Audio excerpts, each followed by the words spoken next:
अकबर सम्राट का भांजा जो है ना, वो यहाँ का अधिकारी था आगरे का। वो यहाँ आया, देखा कि अब जो ब्रह्मचारिणी है पवित्र, तो उनका तेज और सौंदर्य एक अलग ही होता है। वो देखकर लुभायमान हो गया और कहा जितना भी भेंट चाहिए इसको दो, हमारे मैल बोले भेंट वाली नहीं, ये तो प्रभु का भजन करने वाली भगवान की भक्ता है, ऐसा सोचिएगा भी नहीं। पर वो अन्य धर्मावलंबी भी था, उसको इस बात का महत्व भी नहीं था, क्योंकि राजमद था। सम्राट पद पे उसका रिश्तेदार बैठा हो तो काहे को दबेगा, यहाँ का अधिकारी खुद है आगरा मंडल का वो। तो उसने 2 वैश्याओं को बुलाया और कहा किसी भी तरह इसको हमारे पास लाओ। बाई जी सीधी सादी, वो साधु बन करके आई, वो बातचीत ऐसे साजे से संत करते हैं, वो बहुत चतुर थी कैसे फंसाना है। 10-20 दिन लगातार आए, खूब भगवान की चर्चा सुनी, बड़ा ऐसा, और प्रणाम करके।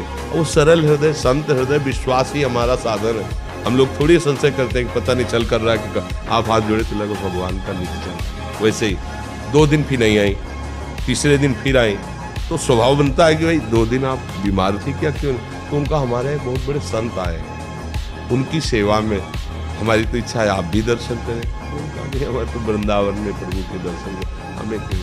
बोले भी हमारी इच्छा है। एक बार उस संत के दर्शन, उन्हें लगा कि चलो भाई संत दर्शन की कहे तो मथुरा कोई दूर थोड़ी है, चलो भाई कराती है, सखी है, रोज सत्संग में आती है हमसे।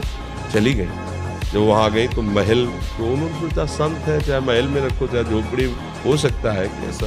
तो अंदर जेवी दरवाजे की दोनों दरवाजा बंद कर देखा, हो हसन बेग दो अजीज बेग क्या उसका नाम था, वो सामने उन्होंने देखा इसकी तो काम दृष्टि है, ये तो मुझे फंसाया गया है।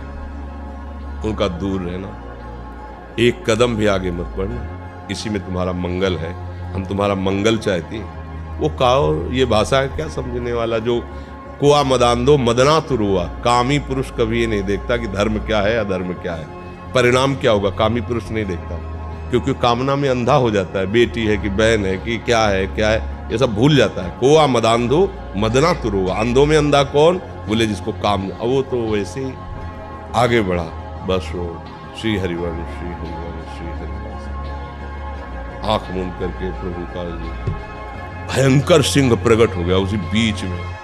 वो लिखा हुआ है रसिकल निवाल, पैजामा गीला हो गया, मूर्छित होके गिर पड़ा। और बाई जी का शरीर वृंदावन में, भगवान कर तुम बिना विमान के एक क्षण में वृंदावन। उन्होंने आंख खोल के देखा अपनी कुटिया में, उन्हें कोई आश्चर्य नहीं हुआ, क्योंकि सर्वाश्चर्य में भगवान है। अरे यहाँ से साड़ी नहीं खत्म हो पाई, 10,000 के हाथियों का बल रखने वाला मूर्छित होके गिर गया यहाँ से द्रौपदी जी के। भगवान वस्त्र ही बन के विराज। कर्म तो भगवान की मर्जी से ही होता है, नहीं हमारी मर्जी नहीं, हाँ तुम्हारी मर्जी से। भगवान ने आके कहा था तुमसे शराब पियो, भगवान ने तुमसे कहा था मुर्गा खाओ। भगवान ने हमें पैदा ही क्यों करा? अब ये प्रश्न कह दे कि हमें बाप ने पैदा क्यों किया, हमारे बाप को भगवान ने पैदा क्यों किया, और सही पूछो तो भगवान ने तुम्हें पैदा नहीं किया, भगवान खुद तुम बने हैं। तुम कौन हो? भगवान का अंश हो ना, लेकिन उसको तो नहीं जानते ना। इतने बड़े शरीर में वो है, लेकिन तुम दर्पण देख के इसी को मैं मान रहे हो, उस अंश को तो कभी देखा नहीं। अगर उस अंश की तरफ बढ़ो तो प्रश्न ही खत्म हो जाएगा कि भगवान ने मुझे क्यों पैदा किया। भगवान ने नहीं पैदा किया, भगवान स्वयं बहुत रूपों में बन गए। एको हम बहुत श्यामा। भगवान का अंश का मतलब होता भगवत स्वरूप हो। भगवान का अंश कोई कमजोर थोड़ी होगा, वो भी भगवान ही है। लेकिन हम भगवान से विमुख हो गए, भगवान को भूल गए और माया में फंस गए। अब कहते भगवान ने माया ही क्यों बनाई? अगर हम सुलझना चाहें तो भगवान ने माया बहुत आनंद में बनाई। जैसे दिन है, रात है, अच्छा है, बुरा है। अब आप बुरे मार्ग में जाओगे तो बुरा फल मिलेगा, अच्छे मार्ग में जाओ तो अच्छा फल मिलेगा। लेकिन वो भगवान तुम्हें बहुत प्यार करते हैं। तुमने कोई ऐसा कर्म नहीं किया था कि तुम्हें सुअर कुत्ता न बना करके मनुष्य बनाया, ये उनकी कृपा है। अब हम उनकी कृपा का दुरुपयोग करके गंदे आचरण करेंगे तो फिर हमारे दुष्परिणाम तो आएगा ही आएगा, नहीं आएगा। कर्म करने की आपको स्वतंत्रता है, कर्म करने के लिए भगवान ने आपको परतंत्र नहीं बनाया, आप स्वतंत्र हैं, जो चाहो कर सकते हो। लेकिन उस कर्म का परिणाम भोगने के लिए स्वतंत्र नहीं हो, उसके ऊपर ईश्वर का शासन रहेगा। तुमने ये गलत किया तो उसको तुम्हें भोगना पड़ेगा। ऐसे ही भगवान ने बुरा और अच्छा सब कुछ बनाया है, लेकिन आप बुरे मार्ग में जाओगे तो बुरा फल मिलेगा, अच्छे मार्ग में जाओगे तो अच्छा फल। हम मुर्गा क्यों खाएं? हम पशु पक्षियों को क्यों खाएं? 56 प्रकार के भोग, 36 व्यंजन बनते हैं। अब गलत करोगे तो फिर गलत भोगना पड़ेगा। भगवान ने बहुत अच्छा सब कुछ बनाया। आप संसार में देखो, स्वतंत्र हो कि नहीं, जो चाहो कर सकते हो, लेकिन जो कर दिया अब उसका परिणाम तुम्हें भोगना। तुमने क्यों छेड़ा? अब छेड़ा तो उसका परिणाम तुम्हें भोगना पड़ेगा।